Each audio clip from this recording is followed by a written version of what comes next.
I think it's really interesting that if you're described as optimistic, there's almost like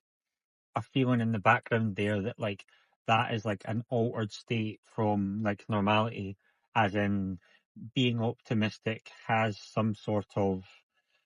poor trait to it, yet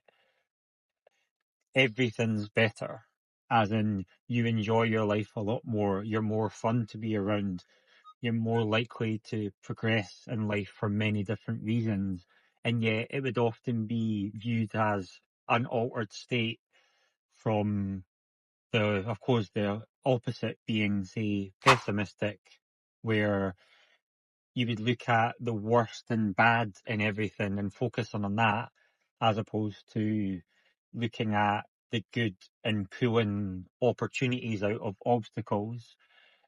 It's just really, really interesting that, again, that would be seen as an altered state of being as opposed to the way of being. The same goes to for like the human body, where it would seem that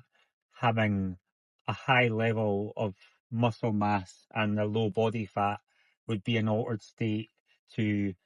a high level of body fat, low muscle mass, yet the former allows you to be able to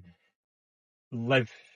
in a way that humans are supposed to, as opposed to the latter basic movements like traveling to A and B and lifting and carrying things are hindered. So again, it's just a very interesting one that we've become so stagnant to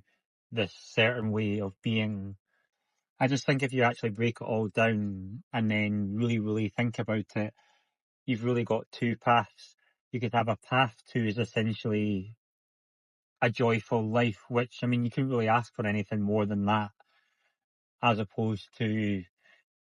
just living and suffering like every single day. I think obviously you can see where I'm going with that.